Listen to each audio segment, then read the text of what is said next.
Welcome to Grapes and Debates, a podcast where we'll uncork some incredible wine and debate varietals of issues within the restaurant industry, one glass at a time. Episode 93. Yes. Grapes and Debates. As we start every episode, I usually introduce my partners, so I might as well do that. Let's How's do it. everybody? Excellent. Good. Wait, hang on a second. Sorry. Yeah, well, hey, come on. What are you drinking over Is there? this thing on? Chris Boddick. Hello, everybody. Joe Bates. How's everybody? What you got in your glass? A little HPG. HPG. Yeah. Love House it. Love it. Pinot Grigio. Yeah. Nice. Go-to sad sipper. Everybody needs one. It's my side piece. Everybody needs one. Nice, nice. Building on what we did last week, we talked a little bit about bringing value. We did. Value wines, not cheap wines, No. value wines. Right. And something that Joe always goes back to when he talks about that is to find a wine by a producer that has a really good name. For example, Caymus. Right. And a lot of people don't know that Caymus is started by the Wagner family. Mm-hmm. And the Wagner family has since expanded beyond Caymus. It was Caymus Special Select. Since then, they have grown their Wagner family of wines to include the portfolio that you see in front of us. So you have Caymus. We didn't have the Special Select. I'm sorry, guys. Yeah. What happened? Yeah. Did that I don't know. bad cork? Yeah, must have been. So we have Caymus, and then what Caymus has done since then is introduced the Bonanza line, and then after Bonanza, they have Caymus, California. So that kind of takes you from a top-tier Cabernet from Napa to an everyday drinking wine based out of California, sourcing the grapes from anywhere in California. Mm-hmm. And then But still under the supervision of the Wagner family. Yes. Then you have, with Bonanza, then you have the Vine Keeper. This is a Napa Valley designated wine. And this is new. The vine. This is Really? Yeah, really new. I think the California is only maybe 2 vintages old, right? If that, yeah. And in addition to that, they have the Conundrum White, Been around Conundrum Red, forever. Emilo, which I don't have in front of. I don't think I have it in front of us. I don't think They've so. got the Sea Sun, Mer Soleil. They have the Mer Soleil Silver and the Mer Soleil Reserve. I don't see Walking Fool up here. The Walking Fool is I don't know. Is it? Yeah, no, wait. No, that's Pinot Noir. That's not No. going to be it. It's Season. right here. Oh, there it is. Look Right, at that. right in front of you. If it was a fooled snake, me. it would have bit you. Yeah. It fooled me. So, There's a snake in my boot. and I believe that what the Caymus family, the Wagner family has done is they're hitting the top tier with the Caymus brand.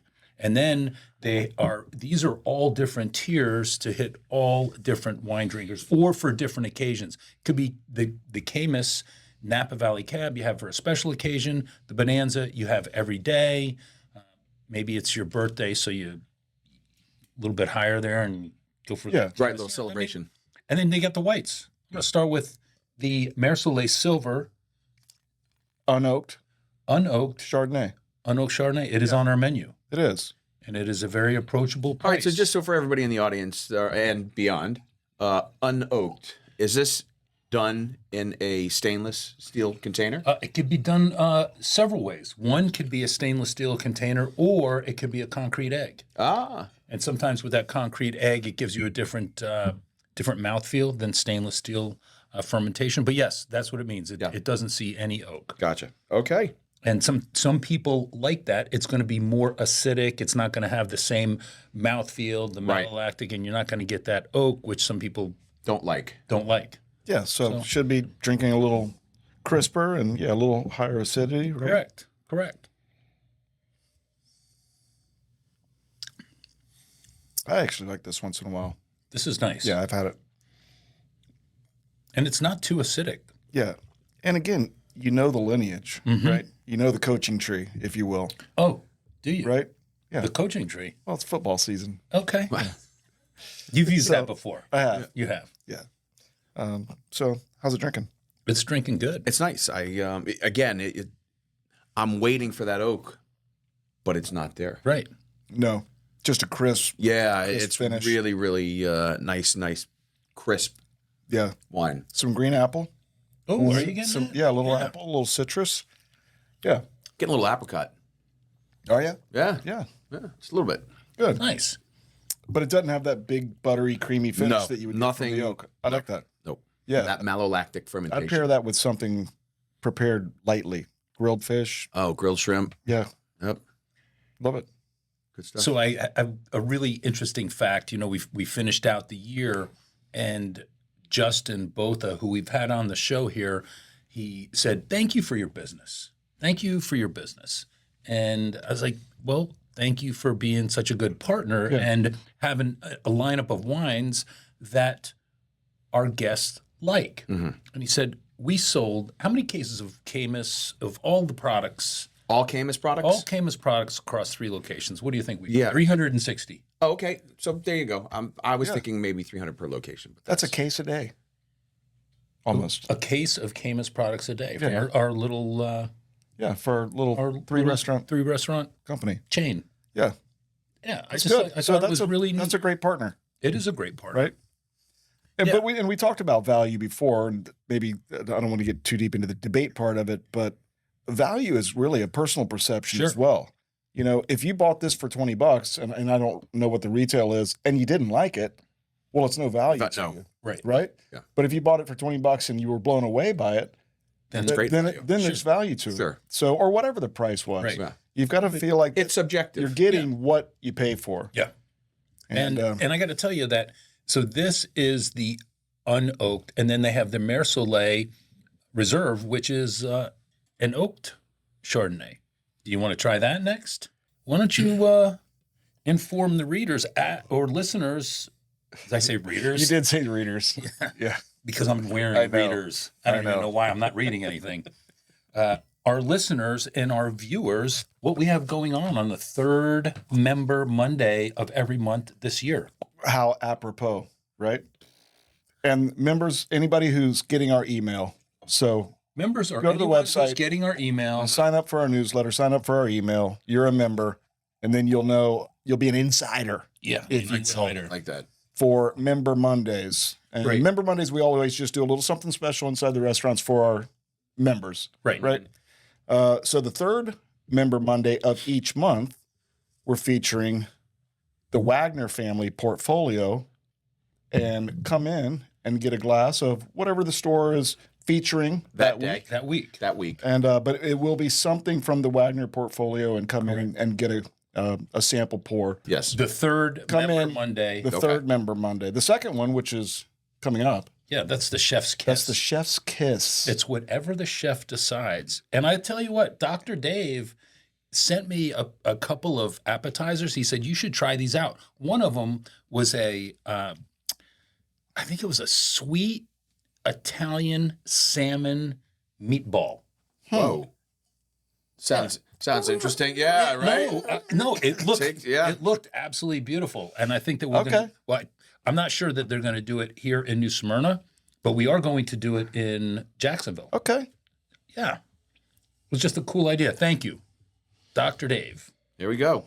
See what you guys think. You can This is certainly now tell the difference. Yeah, between absolutely. Right off oaked the and nose. unoaked, Yep. right? right off the nose. Absolutely. Getting that oak. Buttery. Yeah, a little bit of caramel. Yeah. But you know what? I'm still getting the nice balance of acid. Bright citrusy. Agreed. And I don't know what the time in oak is. It doesn't look like it's a ton. I mean, it's still got kind of a So come in Member Monday, third Monday, Member. Yeah, third member Monday. third Monday of every month. Right. Now, I just kind of want to mention something. We had Doug Hackett, Doug and Crystalline, and they are the proprietors, winemakers for Spicy Vines. And Doug's philosophy of winemaking is that of what I've learned, the term is really natural wine. No manipulation.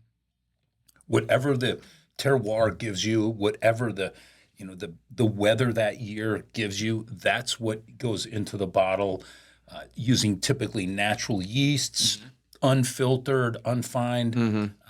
Compared to, you take something like Caymus, where they basically from one year to the next year to the next year, their wines are going to be the same. It's going to be the same sophisticated Caymus that it was last year, that it's going to be next year.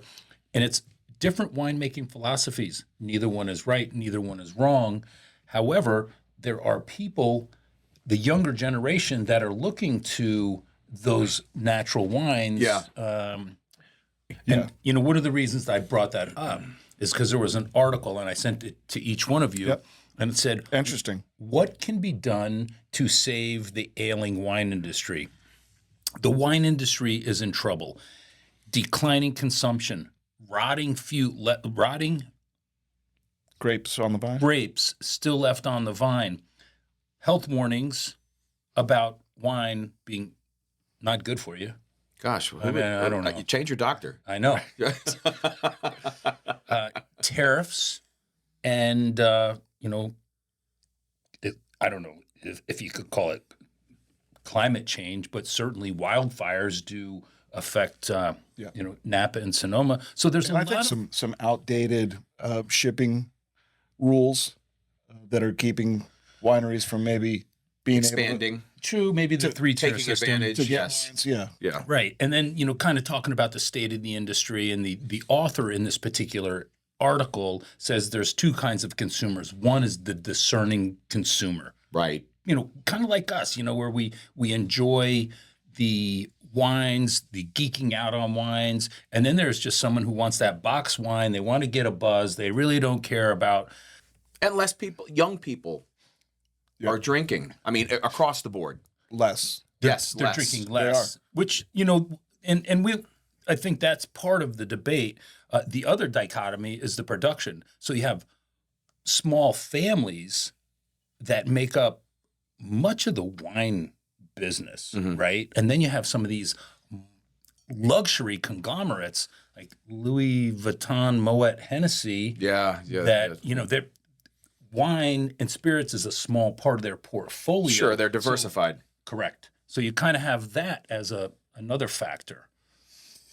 Yeah, and there's just a lot of juice out there. And I was thinking about this. You know, why are these same vineyards producing so much? I think that these farmers have just gotten so good at their craft, where an acre may have produced 3 tons 20 years ago. Now it's producing 4 tons on the same acreage, but just because the farming practices has gotten so much better. Technology. And everything else. So they're producing more with the same amount of land. Yeah. Higher quality. And I there's mean, just Well, there's not the market for all the wine that's out there. No. And then that's just one small piece of what we're talking about. Right.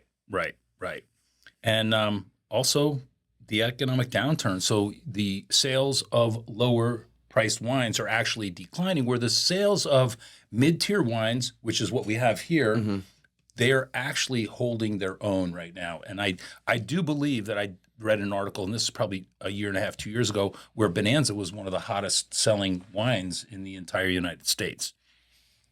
yeah.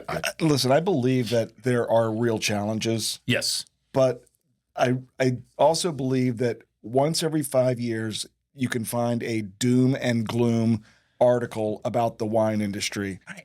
This one maybe feels a little different, but it does feel a little cyclical. Like every few years we go through this and somebody's writing about the wine industry and what can save it. And so it just feels like, okay, here we go again a little bit.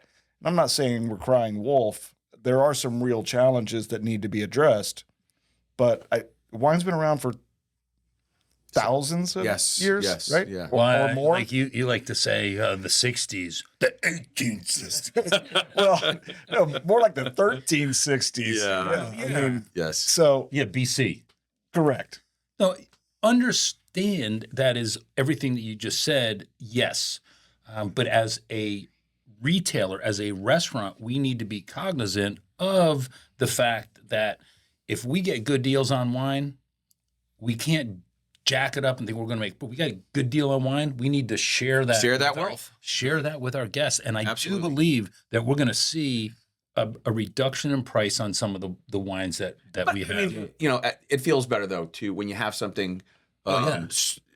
so great, like a great deal, you want to share it with somebody. It just gives you that warm fuzzy. I thought this was an interesting nugget, and I'll get your feel on it. But you said the wine's priced in the $15 to $50 range. So the mid-tier is outperforming the value wines that are under $10 or under $15. Right. So how is that mid-tier doing better than the cheap wines? Because I think what you're having is the consumers are saying, all right, I'm not going to drink as much, but when I do drink, I'm going to drink a little more. A higher tiered wine. Right.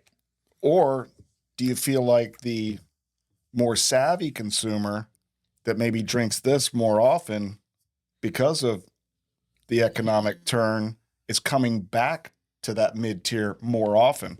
No, that's not what the statistics show. The Are people trading down to the mid-tier? I don't think so. The statistics didn't show it in this article. Statistics did not show it in this article. Well, maybe they didn't do their research. Well, maybe they just stopped right there. Maybe they just stopped right there. They're not pulling the right people. And the next thing that, I would like to bring up with regards to... that was shut down. Jeez, no. I know. Shame on you. You are dead wrong, Yes, Jeff.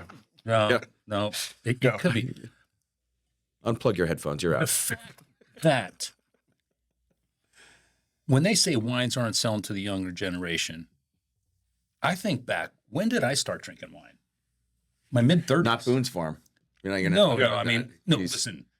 I may have had Boone's Farm, but you think about it, the natural progression if you drank was like beer.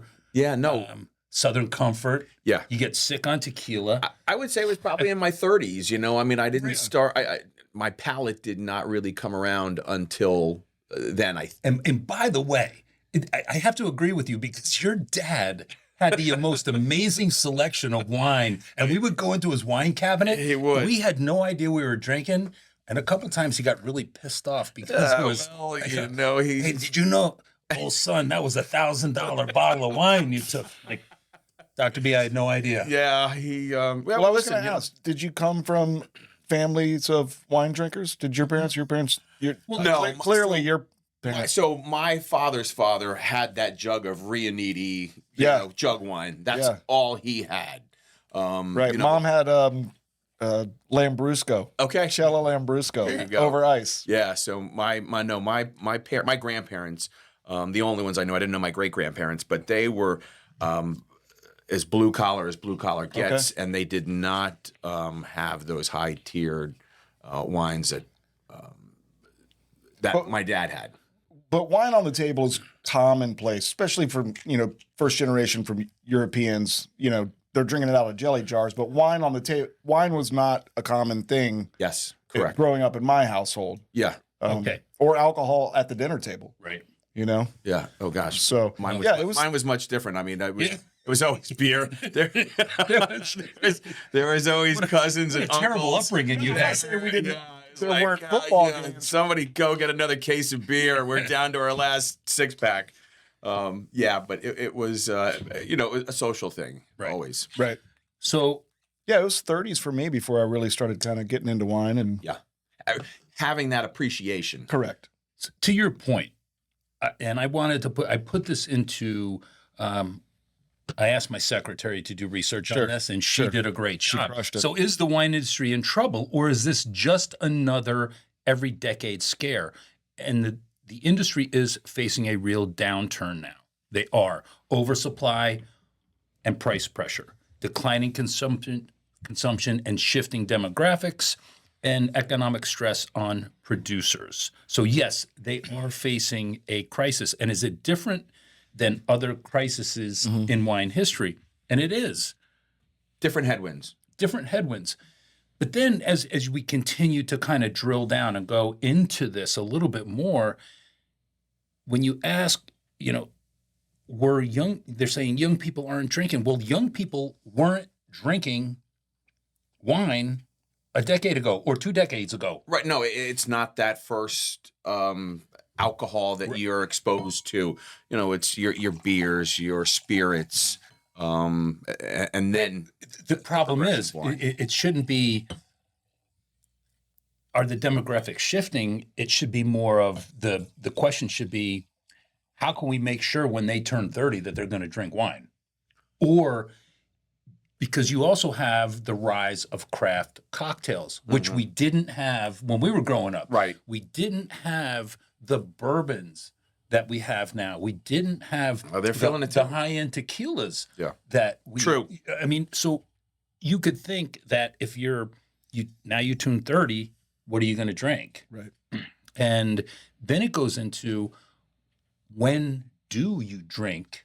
Like, what is the occasion?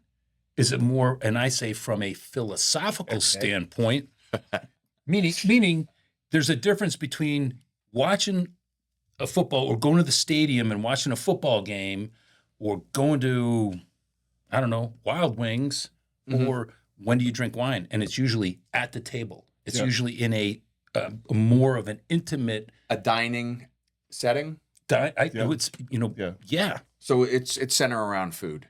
right. I think often, yes. Yeah.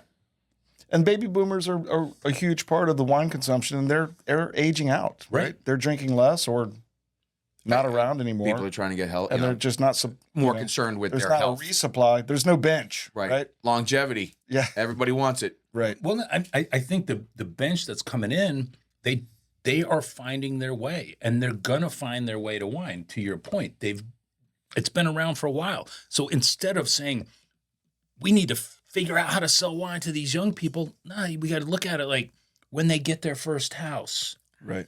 when they really start making money from their first, not their first job, but there's milestones in life that all of a Progressions. sudden, Yes. yeah, but I think it's your first, when you get your first house, that's when things begin to change. Yeah. I read a little nugget in here that said that, wine always was an upgrade from beer, right? And that it's not necessarily the upgrade anymore. People are, if I don't want a beer, where am I going? And to your point, I might be going to a spirit, a bourbon. I might be going to a tequila. I might be going to a seltzer that might be different than a beer. Wine was always The upgrade. the upgrade. Yes. And now it's not necessarily the go-to upgrade from beer anymore. No, and you still have the issue of gummies and THC and the legalization across the country. And I mean, not everybody is built like us. Yeah. Where I can still drink the same amount of wine and take gummies. If one were so inclined, yes. But there is an option. You're only laughing because it's true. It's 2023 yeah. or 2026. Yes. No, I was Did you already take one? I was talking about the wine here. So, California, Again, Caymus, California. it's drinking nice. Yeah. So What Wagner else? family probably buying a lot of these grapes. I don't know if this is all estate owned, Probably not. but they're in charge of what goes in this bottle. Sure. So I trust them based on their track record. 100%. So yeah, it's a California designate. So the grapes can come from anywhere in California. But again, I trust their track record And their family to be able to grab that bottle off the shelf and be comfortable. with it. still family owned. Not a state. Right. Yeah. So these are sourced from many different areas. Many different areas. Yeah. Charles Valley. Yeah. Might have some Charles Valley in there. Probably. Yeah. Sorry, Charles Valley. Bust on Charles Valley. We love you, Charles Valley. Yeah. Yeah. So you're the winemaker. What do you do? Because Yeah. How do you get through Yeah. this, or what's your plan to keep those wine drinkers Well, I think coming back? the smaller wine producers, the family-owned wine producers that have the direct-to-consumer line, I think that they are going to do well. I think it's making those relationships. When we were out there, and some of those smaller family vineyards that just embraced us while we're out there. And listen, 360 cases isn't going to make or break Caymus. No. But certainly it helps. And I think Every bit helps, right? every bit helps. And there's many more restaurant chains like us that do sell wine. And I think it's building those relationships. That's how you get to the consumer. If someone comes into the restaurant and they have this Caymus, I'm like, wow, that's good. They're going to go to the grocery store or the ABC Liquor, wherever they go, Total Wine, and they're going to find it. Right. So we are an avenue for them to get their wine out into the this is a brand that's obviously trying to appeal to everybody at the high end. Yes. And then again here at the let's say the first tier. Yeah, first tier. Yes. And you can't be everything to everybody. No, you can't. Right? You have to know what you want. And those boutique wineries, I think they're the ones who are feeling it the most. Yeah. Yeah, I don't know. I mean, Screaming Eagle is, they're so they're so niche, right? Yeah, Like, but I mean that's a small part of the wine drinking population. But could it also be maybe a good thing in some ways? I don't want any family to lose their operation, but a little bit of the culling of the herd, right? A little bit of Darwinism and It's happened since the beginning of the time. Somebody falls off. Kind of happened with COVID, just with restaurants, right? Yeah. And how many? Again, don't want anybody to lose their livelihood, but some of the people that weren't doing it right, they're kind of maybe out, and there's more room for the people that are doing it right. And not that I'm just saying it could be a little bit of a good thing. Sounds like you're rambling. Did you take a gummy? Focusing on quality. I don't do that. You're right. You don't. Joe does not do gummies today. The winemakers focusing on quality with a good track record. And I think you're going to find maybe they make it through this. Most everybody in Napa, Sonoma, that area, they're producing great wines, and I think there's a playbook for them of how much you need to have with direct to consumer, if that's 100%, if it's 80%, and then what you put out into. Let's say if you got to come to Florida, you got the 3-tier system, which is also an antiquated system. It is. They know what their formula is. If you have a good wine, you're going to sell that good wine, and you build that direct-to-consumer wine club. And it's a 15 billion year industry just for Napa, and predominantly most of that is coming from DTC sales. Someone visits the winery. Sure.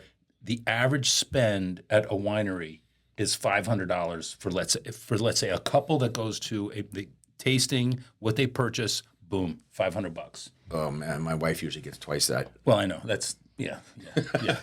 And a couple of puffer jackets. Yes. She likes to throw it around. Right. She does. Right. And I don't think it's also, to your point, it's not panic mode. It's just taking a step back and saying, hey, what has worked in the past may not work in the future. And what do we do to combat that? And then, I'm still looking and seeing that women are the driver of consuming wine. And then men are the drivers of collecting the high-end bottles and drinking the high-end bottles. So you still there's a balance between both of those. But how old is your collection, Joe? 2 weeks? 3 weeks? I think I've got a bottle in there that I bought in February. I don't think you. November, right. But the article says it's not panic mode, right? But it's not routine either. So it's not the normal cyclical 80s, 90s, 2000s that we've seen, but it's also not panic mode. The wine industry is not going away. No. Right? But it needs to evolve with the future consumer. Right? The three of us, and probably most of our listeners, we're locked in. Yeah. Right? This is we enjoy this stuff. But the new consumer, how do they go grab them? Right. How do you get those? How do you get those? And it's also making wine less pretentious. And 100% makes me think maybe 100%. we need to have some really cool courses coming up in the restaurants. Or don't really give up on that young population. Cool I mean, you still need to get them. You're not going to get them overnight. Yeah. Right? So still keep marketing to those young people. Yeah. I think that would be a tremendous oversight. If you didn't. Yeah. Well, people are looking for experiences, and no matter what they're doing, whether it's a dining experience or a wine experience, they want to know more than, oh, this is Chardonnay. Yeah. no, this is the Wagner family. Right. They grow, they farm It's on this side of the sustainably. hill. Right. It's, you know, Without getting geeky. Yeah, right? yeah. And without being on a wine pedestal. Sure. And, you know, a super som. Right. But just they want to know a little bit of a story behind it. Everyone loves a concert, but nobody wants makes to know it how cool? the electric guitar works, right? Exactly. Okay. So we got So- some cool things that we're working on. Okay. Yeah. When you talk about experiences, we've got President's Day coming up. Well, actually, we've got 2 wine tastings coming up. They're actually just wine tastings. One in New Smyrna, and then one in Jacksonville. And it's with Parallel Wines and Implicit Wines, and it's just a really small tasting of these. I haven't had those. No, they're very boutiquey. They're not in the 3-tier system. We just happen to have the winemaker and a wine representative visiting us and Nice. say, hey, we'll do this President's Day, a President's Day wine dinner, and that's what I was working on. And there's some cool stories about what presidents drank, and starting with Schramsberg and White House dinners. White House dinners, White House inaugurations.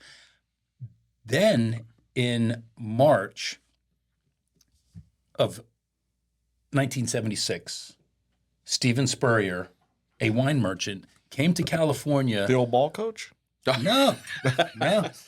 Florida Gators? No. No, he may have been playing football back then. But 1976 comes, and it was the start of the Judgment of Paris. But it was in March when he came and sourced the wines from California. So March, we're going to do a wine dinner based on the Judgment of Paris. Nice. We're still nice. toying with the details, right? You got some fun ideas because we've got fun ideas. played with this before, but we're going to throw a little twist in it Oh yeah, we're going to throw a twist in it because we've got some people that have been to those.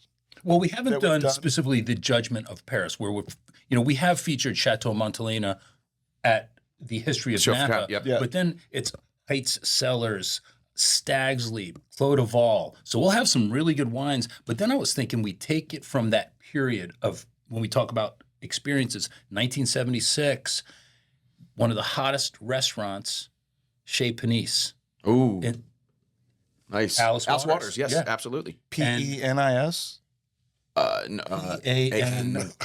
SSC. Yeah, Z. Shea- There's a Z in there. Chez Panisse. CHEZPANISSC. You got to But ask anyway, one of those Frenchmen.